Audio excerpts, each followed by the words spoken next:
I'm excited to be here today to be able to talk to you about a really important issue in social justice. But I'm not going to talk to you from a political point of view or from any type of sociological point of view. I want to talk to you from something very personal to me and something straight from the heart. And this is our story. Once upon a time in a distant land, there were 3 mothers that had 3 sons. And although they didn't know each other and from different parts of the land, one thing they had in common that united them, and it was a sacrificial love they had for their sons. You see, one day each of them had to take their sons and hold them for what might be the last time, look them in the eye, and let them go to save their lives.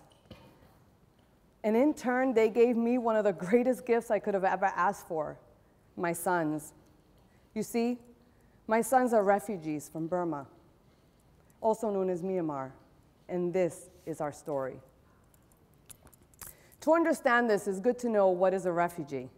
So a refugee is a person who has fled from their own country in order to escape war, persecution, or natural disaster, and whose own government cannot or will not protect them, and as a result, they have been forced to seek international protection.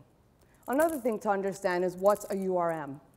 So the State Department identifies refugee children overseas who are eligible for resettlement in the US, but do not have parents or relatives that can commit or provide for them long term. So upon the arrival of the US, these refugee children are placed into what's called unaccompanied refugee minor programs. This is the story of my sons, Zeno, Pauliam, and Liansan. Each of them had a different journey, but a similar story. One came through the jungle, another by boat, another smuggled by bus. But they all landed in Malaysia, and there they sought out political asylum. But see, life still isn't easy. They went to go seek asylum with the United Nations. But life isn't easy because they landed in a strange land that really was not welcoming to them. You see, currently right now, Malaysia, and at the time, does not have any type of legislation to deal with refugee matters. So at that point, my sons had no work rights, were exploited, had no access to health care, any type of social service, or even able to go to school. To add to the danger, Malaysia also has very strict policies regarding undocumented migrants. And so they had to live underground, and if they were caught, then they faced having to be incarcerated or the possibility of deportation. And if they got deported in their own country, they faced incarceration, slave labor, or the possibility of death for abandonment of country. So as you can see, they're definitely young boys, but living very serious adult situations. People often ask me, how did you connect? How did this all happen? Well, while they were going through that in that part of the world, on this part of the world, I had been working with asylum seekers, mainly from Central and South America, as a clinical therapist. I was asked to be part of this advisory board. And in one of the meetings, what had happened was they began to talk about these youth that had already been granted asylum that were in Malaysia from Burma. But in order for them to be resettled, they needed to find homes relatively quickly, or else they couldn't settle in the United States. Listen, I can't begin to explain it to you or how to put it into words, but something in me just could not let it go. And I was just compelled. So I went home and had a conversation with my husband. And then I sat down with my boys, my 2 sons, that were only about 7 and 10 at the time. We understood what it was to be a family that appreciated the blessings that we received each and every day. And that it was our responsibility that as we received blessings, to be able to give it and share it forward.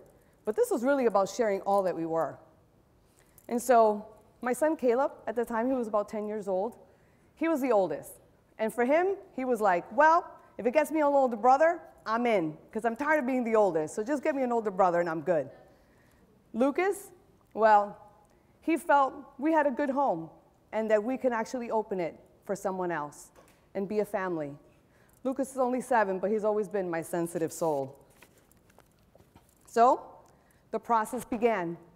The paperwork, the home check, Corey check, all kinds of checks. And no sooner was the ink dry on our application than a knock came at our door. And they began to tell us to say, there's a young man in Malaysia that needs to be resettled and in desperate need of a home. And would we be that home? Well, we were nervous, but excited. So we began to get the house ready, the room ready, and try to learn everything there was about Burma. Listen, I had never even heard of Burma, to be perfectly honest, never mind know what the traditions or the culture was like. By the way, Burma is a country in Southeast Asia between Thailand and Malaysia. These are my sons, Pauliam, Zeno, little one is Lucas, who's not so little anymore, Caleb, and Liansan. My first one to arrive was Zeno. About a month later, Pauliam came. And no sooner were we adjusting than about 10 months later, Liansan came. Did our life change? Yeah. Did we have adjustments to make? Yeah. Were there challenges? I'd lie if I tell you no. But I'll tell you right now, we also increased in laughter, in joy, and in love that I don't even know how to explain it to you, all in our home. We didn't speak the same language, and talk about a mix in culture. We were definitely no ordinary family. My son often says, Mom, I think we're a good topic for a good sitcom show. You know, I'm Puerto Rican American, so in my home, I celebrate my Puerto Rican heritage. I'm American born, so I embrace all that it has, including, for example, I love peanut butter and jelly, something my Puerto Rican family always have a hard time understanding, but honestly, who could resist a good PB&J, especially on wheat? And now, my home was Burmese. You should definitely see our dinner table. It's always very, very, very interesting factor. When Zeno arrived, he knew some English. Very little, but it was enough to get by. Paulem and Liansan, that was another story. They didn't even know how to even say hello. And for us, we just knew a few words. And I really, really want to emphasize how very few words we knew in Burmese. So, challenges begin. But they were my children, and I needed to mother them, and I wanted to mother them. You see, I knew what it was like to carry a child for 9 months, to go through labor, and learn to mother a child from my womb. But now, I had to learn to mother a teen that had been taken away from all that they knew and all that they loved to come to a strange land with a strange culture and a strange family that was now their family. I guess the best way to put it, Caleb and Lucas, they grew in my womb. But Zeno, Pauliam, and Liansan, they began to grow in my heart. And for that, I wanted to learn all there was about it. I wanted to learn how to cook Burmese food. I love to cook. And I wanted to learn about the traditions and the culture. I just wanted to open my heart, and I wanted to be a part of their life because now they were so much a part of mine and who I was. It took time to learn to mother them, to love them through, and help them to understand, to survive the trauma of having to resettle to a new country, a new culture, a new land, and a new family. The simplest of things that we take for granted now needed to be learned, like how to use a microwave, like how to not burn bread in a microwave, like how bread should never really go in a microwave, just saying. Or how to use a remote car lock, and how to not lock the car, especially when you're already running late to a meeting. True story, sorry, Liansan. I understand that as a parent, we often celebrate our children's milestone. And I understand that I wasn't there for their first words, that I wasn't there for their first steps, or their first smile. But I was there for this first snowfall. I was there for the amazement in their eyes for their first fall foliage. I was there for their first apple picking or the excitement that they had for their first trip to New York City. I was there for their experience of their first buffet restaurant. Listen, I'm a mother of boys. Food is an important factor in my house. I can't tell you exactly when it happened, but it did.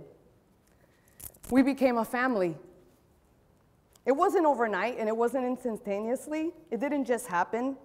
But with every medical appointment, soccer game, parent night, family meal, birthday, holiday, I don't know, love just grew. They weren't from the land of my ancestors or the land of my birth, We didn't speak the same language, and we didn't have the same life experience. They weren't birthed from my womb, but they were my sons birthed from my heart.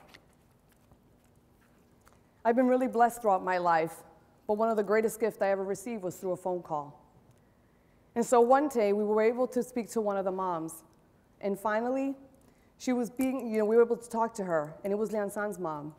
And Liansan had learned enough English that he was interpreting for us. And in this conversation, she was tearful and thanking us for taking her son in and loving her son. And for me, I was like, my God, you gave us the gift. But what really was so profound were her next words, when she said to us, my son is now your son. These words were so profound that it even brought a 6-foot trained combat war veteran to tears, their dad. I wanted to share my story today because, like my boys, there are a lot of unaccompanied minors seeking asylum from around the world. And in this process, through all the hurt, through all the trauma, and through all the pain, a home, a true home, can do wonders for them. Love heals, love unites, and love makes you a family. As much as people say, often to my husband and I, wow, what a great thing you all have done to give and to these children. But honestly, it's been them that has given to me. It's been them that has given to our family. And what the love and the care and the joy and the laughter and the amazement of our life and how it's grown, what they've given to us, honestly, I don't think I could ever put it into words. My sons are doing really well now. They've each graduated high school. As you can see from their honor cords, they graduated with honors. They are all in college. My son Zeno has since married and has given me my first granddaughter, my beautiful Elizabeth. We've now entered a new journey and have opened our hearts to our new sons from Guatemala. One thing I've learned through this process is that love has no borders. Thank you for letting me share my story today. Simply said, I am a mom. I have sons, some birthed from my womb, and others birthed from my heart. Thank you.